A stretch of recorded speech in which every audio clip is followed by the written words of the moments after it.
नमस्कार दोस्तों, बहुत बहुत स्वागत है हमारे YouTube चैनल पे। दोस्तों, अगर आप हमारी पुरानी वीडियोस नहीं देखे हैं तो ज़रूर देख लें, क्योंकि ये बहुत इंपॉर्टेंट क्वेश्चन मैंने पिछले में बताए हैं, आज भी बताएंगे। और अगर चैनल को सब्सक्राइब नहीं किए हैं तो चैनल को सब्सक्राइब भी कर लें, ठीक। तो ईजीएस्ट क्वेश्चन है इसका। पहला क्वेश्चन है, बल का आवेग बराबर होता है। तो आते हैं क्वेश्चन की तरफ। बल का आवेग बराबर होता है क्वेश्चन है। ऑप्शन इसका दिया है, ए संवेग परिवर्तन की दर के, बी संवेग परिवर्तन के, सी संवेग परिवर्तन के व्युत्क्रम के, और डी इनमें से कोई नहीं, ठीक। तो ऑप्शन बी इसका बिल्कुल करेक्ट हो जाएगा। एक्सप्लेनेशन बता दें आप लोगों को। बल का आवेग संवेग परिवर्तन के बराबर होता है जब कोई नियत बल यानी एफ किसी वस्तु पर एक निश्चित समय अंतराल डेल टी के लिए कार्य करता है, तो बल और समय के अंतराल के गुणनफल को उस बल का आवेग कहते हैं। आवेग बराबर एफ गुणे डेल्टा टी, ठीक है। आवेग बराबर क्या होता है, एफ गुणे डेल्टा टी, ठीक। आते हैं अगले क्वेश्चन की तरफ। तो अगला क्वेश्चन क्या कह रहा है। अगला क्वेश्चन है आपके सामने, पृथ्वी तल से पलायन वेग का मान कितना होगा, ठीक।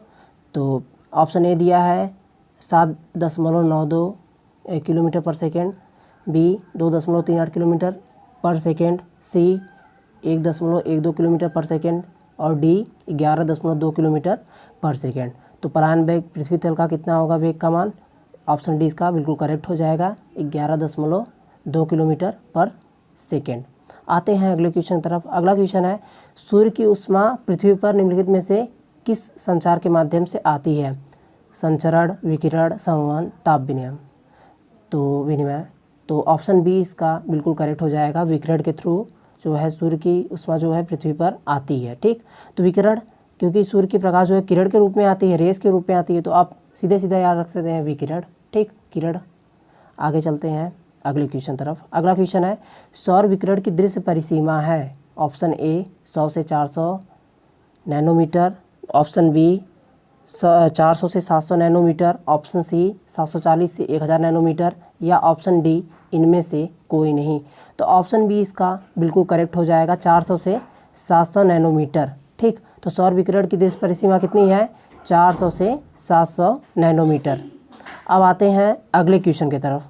तो अगला क्वेश्चन है, एनीमोमीटर से मापी जाती है। ऑप्शन ए वायु की आर्द्रता, ऑप्शन बी वायु की चाल, ऑप्शन सी समुद्र तल से ऊंचाई, या ऑप्शन डी समुद्र की गहराई, ठीक।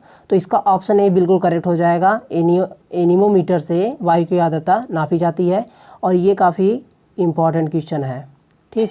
आते हैं अगले क्वेश्चन तरफ। तो अगला क्वेश्चन है, दीर्घदृष्टि दोष को दूर करने के लिए किस लेंस का प्रयोग किया जाता है। ऑप्शन ए अवतल लेंस, ऑप्शन बी उत्तल लेंस, ऑप्शन सी अवतल दर्पण, ऑप्शन डी अवतलोत्तल लेंस, ठीक।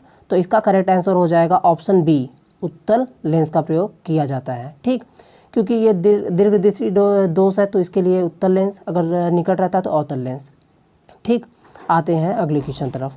अगला क्वेश्चन है, न्यूटन के गति नियम के अनुसार बल तुल्य होता है।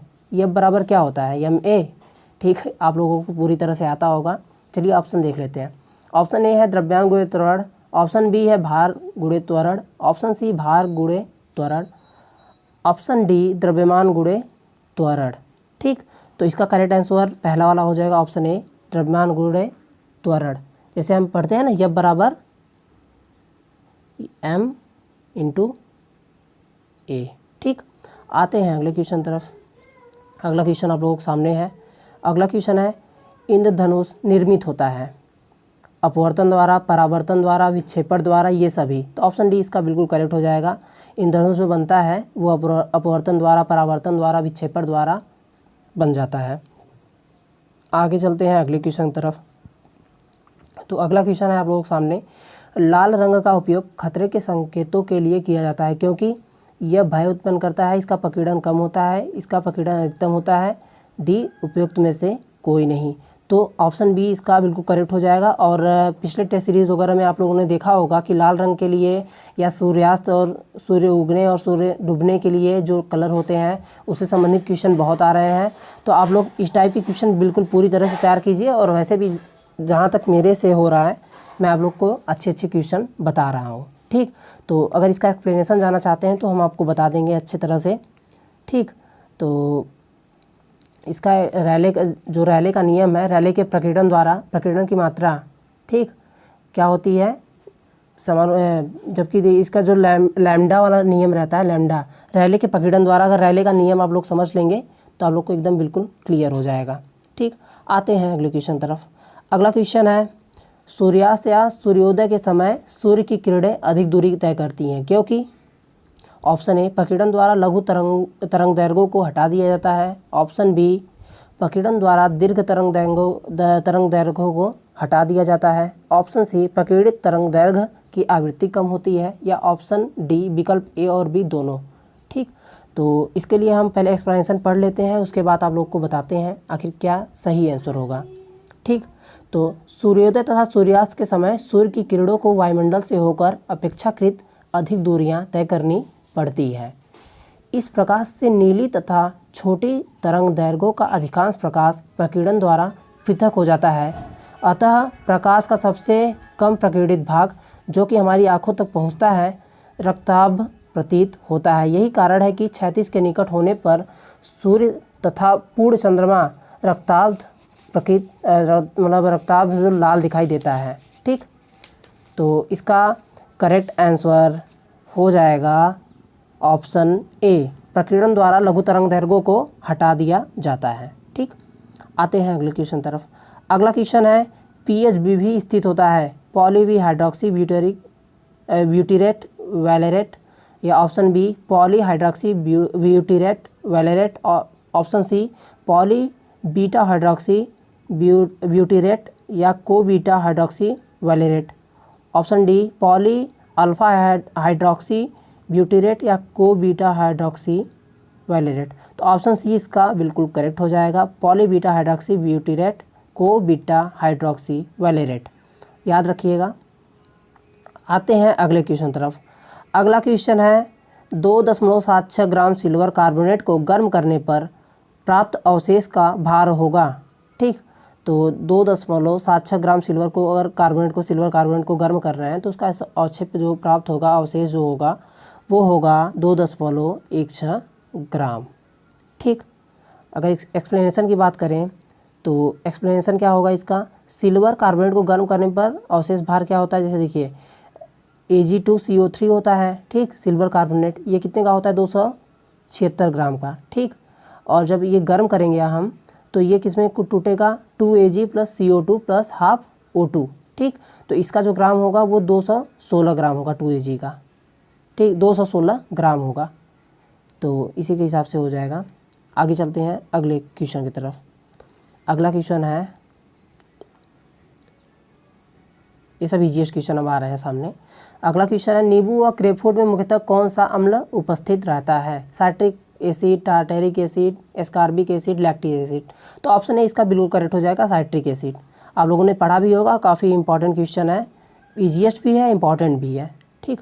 अब आते हैं अगले क्वेश्चन तरफ। अगला क्वेश्चन भी मैंने अगले वाले पार्ट में बताया है, आपको पहले ही बता दिया है कि ये बहुत ही इंपॉर्टेंट क्वेश्चन है, आता रहता है, तो आप लोग प्लीज़ अगला पार्ट ज़रूर देख लीजिए। तो अगला क्वेश्चन आते हैं, वनस्पति घी निर्माण में कौन सी गैस प्रयुक्त होती है, तो N2, CO2, H2 और नियान, ठीक। तो इसमें कौन सी गैस, हाइड्रोजन गैस प्रयुक्त होती है। पैलेडियम की उपस्थिति में जो है हाइड्रोजन गैस से जो तेल होते हैं उसकी क्रिया जब कराई जाती है तो वनस्पति घी का निर्माण हो जाता है, ठीक। आप लोग पुराने वीडियोस देख लेंगे तो आप लोग को क्लियर हो जाएगा, इसलिए इसका ऑप्शन सी बिल्कुल करेक्ट है। अब आते हैं अगले क्वेश्चन की तरफ। अगला क्वेश्चन है, ओजोन के बारे में पूछ रहा है, ओजोन क्या है, ठीक। तो ऑप्शन ए दे दिया है इसमें, ए ऑक्सीजन का एक अपरूप है, बिल्कुल सही है। बी इतनी क्रियाशील होती है कि समुद्र तल की ऊंचाई पर लंबे समय तक वातावरण में रहती है, बिल्कुल। ऑप्शन सी लगभग 20 किलोमीटर ऊंचाई पर सूर्य के प्रकाश की उपस्थिति में वायुमंडल ऑक्सीजन से बनती है, बिल्कुल सही है। और ऑप्शन डी उपयुक्त सभी कथन सत्य है, बिल्कुल सत्य है। ऑप्शन डी इसका करेक्ट हो जाएगा क्योंकि ऑक्सीजन का ही अपरूप है, ठीक है। ट्रिपल O2 है, ट्रिपल ऑक्सीजन के है मॉलिक्यूल, और ये बहुत क्रियाशील होती है, इसलिए हमेशा वातावरण में लो हाई रेडिएशन की वजह से टूटती भी रहती है, बनती भी रहती है, ठीक है। और ये ऑक्सीजन के द्वारा भी बनती है, टूटती भी रहती है ऑक्सीजन में, ठीक। आते हैं अगले क्वेश्चन तरफ। अगला क्वेश्चन है कार्बोनाइट किसका अयस्क है? ए एल्युमिनियम, बी सीसा, सी टीन, डी मैग्नीशियम। ठीक, तो ऑप्शन डी मैग्नीशियम इसका बिल्कुल सही हो जाएगा। आते हैं अगले क्वेश्चन तरफ। अगला क्वेश्चन है संचायक बैटरी में कौन सी धातु इस्तेमाल की जाती है? तांबा, लोहा, सीसा, जस्ता। ठीक, तो ऑप्शन सी बिल्कुल करेक्ट हो जाएगा इसका, सीसा। ठीक, ये सब क्वेश्चन जो है हम बता रहे हैं, ये सब क्वेश्चन आपको 10 के साइंस में आराम से मिल जाएगा। अगर आप लोग थोड़ी सी मेहनत करें, थोड़ा सा देख लें, तो आपको ये क्वेश्चन बहुत ही ईजीएस्ट सब लगने लगेगा, जो हम साइंस के क्वेश्चन आप लोगों को डेली बता रहे हैं आज के समय। ठीक, और मैथ के क्वेश्चन इसलिए नहीं बता पाते क्योंकि पूरी तरह से क्वेश्चन को हम सॉल्व नहीं करा पाएंगे, और हमारा ये उद्देश्य नहीं है कि आप लोग ऑब्जेक्टिव क्वेश्चन रट के जाइए एग्जाम दीजिए। आप लोग जो भी है मन से पढ़िए और विकल्पों को अच्छे से समझें, क्योंकि ज़रूरी नहीं है ये विकल्प यही रहेंगे, क्वेश्चन यही रहेगा, लेकिन क्वेश्चन को घुमा के पूछ देंगे। ठीक, तो इसमें जो चारों विकल्प दिया रहता है, आप लोग पहले उसके बारे में जानकारी प्राप्त कीजिए। ज़्यादा ऑब्जेक्टिव याद करने से कोई मतलब नहीं है, लेकिन हाँ जितना भी पढ़िए आप मन से पढ़िए, बहुत अच्छा होगा आप लोगों के लिए। ठीक, आते हैं अगले क्वेश्चन की तरफ। अगला क्वेश्चन है किस पदार्थ के ऊपर से वाष्प के गुजरने पर पदार्थ अपरिवर्तित रहता है? Option a aluminium, option b तांबा, option c carbon, option d चांदी। तो ऑप्शन डी इसका बिल्कुल करेक्ट हो जाएगा। आते हैं अगले क्वेश्चन तरफ। अगला क्वेश्चन है विरंजक चूर्ण किसका ऑक्सीक्लोराइड है? Option A magnesium, option B manganese, option C calcium, option D जस्ता। ठीक, तो ऑप्शन सी इसका कैल्शियम बिल्कुल करेक्ट हो जाएगा। अब आते हैं अगले क्वेश्चन तरफ। तो अगला क्वेश्चन क्या बोल रहा है इसमें? वह पदार्थ जो समांतर खाद्य संरक्षण में प्रयुक्त होता है। Option A sodium carbonate, option B tartaric acid, option C acetic acid, option D benzoic acid. ठीक, मतलब ये देखिए ये चारों जो है मिला जुला के यूज होते हैं सेफ्टी के लिए, फूड सेफ्टी के लिए, लेकिन मुख्यतः जो है सबसे अच्छा जो प्रयुक्त होता है फूड को सेव करने के लिए, वो इसमें बेंजोइक एसिड का प्रयोग बहुत ज़्यादा होता है। ठीक, जैसे जो अचार वगैरह बनते हैं फैक्ट्रियों में, उसमें बेंजोइक एसिड का ही प्रयोग होता है, इसलिए वो अचार बहुत साल तक टिके रहते हैं। और बहुत से घर के अचार होते हैं जो बहुत जल्दी ख़राब हो जाते हैं, तो उसमें क्या होता है बैक्टीरियल फंगल इन्फेक्शन हो जाता है, इसके वजह से ख़राब हो जाते हैं। और यही बेंजोइक एसिड अगर आप लोग डाल के अगर यूज़ कर रहे हैं, अच्छे से बना रहे हैं अचार, तो ख़राब नहीं होता है। ठीक, आते हैं अगले क्वेश्चन तरफ। अगला क्वेश्चन है ग्रासनली द्वार पर लटकी हुई पत्ती के समान उपस्थितमय रचना कहलाती है। ठीक, ऑप्शन ए एपीफैरिंग्स, ऑप्शन बी घाटी ढापन, option c alveoli, option d श्लेष्मावरण। ठीक, तो ऑप्शन बी इसका बिल्कुल करेक्ट हो जाएगा। ठीक, श्लेष्मावरण तो पूरे मतलब जो भी डाइजेस्टिव सिस्टम के पार्ट्स हैं उस पर रहते हैं, एपीफैरिंग्स बिल्कुल नहीं होगा, तो ऑप्शन बी इसका बिल्कुल करेक्ट हो जाएगा, घाटी ढापन। ठीक है, ग्रासनली द्वार पर लटकी हुई संरचना होती है। आगे आते हैं अगले क्वेश्चन की तरफ। निम्नलिखित में से कौन सी रुधिर कोशिकाएं शरीर में आए हुए हानिकारक जीवाणुओं को नष्ट करती हैं? ए श्वेत रुधिर कणिकाएं, बी लाल रुधिर कणिकाएं, सी प्लेटलेट्स, डी इनमें से कोई नहीं। तो ऑप्शन ए इसका बिल्कुल करेक्ट हो जाएगा, श्वेत रुधिर कणिकाएं। और ये हम सोचते हैं कि अगर आप बायोलॉजी से हैं या नहीं भी हैं, तो आप 10th की बायोलॉजी उठा लीजिए और जितने भी ब्लड से रिलेटेड पार्ट्स हैं आप लोग ज़रूर पढ़ लीजिए, बहुत इंपॉर्टेंट है। और सबकी भूमिका कंपटीशन में एकदम अलग से है इन लोगों की। ठीक, आते हैं अगले क्वेश्चन में। अगला क्वेश्चन है पादपों में वायु प्रदूषक कम करने वाली प्रक्रिया कहलाती है? ए श्वसन, बी प्रकाश संश्लेषण, सी वाष्पोत्सर्जन, डी अवशोषण। ठीक, तो अवशोषण से वो जल अवशोषित करते हैं, श्वसन करते हैं, तो उसमें कार्बन डाइऑक्साइड वो भी निकालते हैं और O2 वो भी ग्रहण करते हैं। वाष्पोत्सर्जन में अपनी वो जल का लॉस करते हैं, तो इससे वायु प्रदूषण कम नहीं होने वाला है। लेकिन हाँ, वो जो वातावरण में CO2 रहता है वो CO2 को ऑब्जर्व करते हैं। ठीक, CO2 ऑब्जर्व करते हैं और जड़ के द्वारा अपने जल को लेते हैं और उसके बाद क्या है अपना वो भोजन बनाते हैं। ठीक, वो ग्लूकोज बना लेंगे और वायुमंडल में ऑक्सीजन को वितरित करते हैं। ठीक है, तो प्रकाश संश्लेषण क्रिया में क्या करते हैं वो CO2 को लेते हैं, ऑक्सीजन को छोड़ते हैं। ठीक, ये कन्फ्यूजन में बिल्कुल मत रहिएगा कि पौधे जो है श्वसन में कार्बन मोनोऑक्साइड लेते हैं और कार्बन डाइऑक्साइड लेते हैं और ऑक्सीजन छोड़ते हैं, ये बिल्कुल गलत प्रक्रिया है। वो प्रकाश संश्लेषण की क्रिया में लेते हैं और श्वसन जो है वो नॉर्मल ढंग से जैसे होता है, जैसे जो CO2 छोड़ते हैं ऑक्सीजन लेते हैं, वो वैसे ही नॉर्मल चलता है। ठीक, तो आप लोग ये क्वेश्चन बहुत अच्छे से पढ़ लीजिएगा, कन्फ्यूज मत होइएगा बिल्कुल भी। आते हैं अगले क्वेश्चन तरफ। अगला क्वेश्चन है जठर रस में उपस्थित HCl का प्रमुख कार्य है? ऑप्शन ए निष्क्रिय पेप्सिनोजन को सक्रिय करना, बिल्कुल सही। ऑप्शन बी भोजन के माध्यम को अम्लीय रखना, सी। ऑप्शन सी निष्क्रिय पोरेनिन को सक्रिय करना, ऑप्शन डी उपरोक्त सभी, बिल्कुल। ऑप्शन डी इसका बिल्कुल सही हो जाएगा। आते हैं अगले क्वेश्चन तरफ। अगला क्वेश्चन है प्रकाश संश्लेषण क्रिया का अंतिम उत्पाद है प्रोटीन, मंड, वसा, खनिज लवण। तो ऑप्शन सी इसका बिल्कुल करेक्ट हो जाएगा। प्रकाश संश्लेषण क्रिया का अंतिम उत्पाद है मंड। ठीक, अगर आप लोग को ये वीडियो अच्छा लग रहा है तो वीडियो को लाइक कीजिए, शेयर कीजिए, सब्सक्राइब कीजिए और अपने नॉलेज को बढ़ाइए। ठीक, थैंक यू वेरी मच।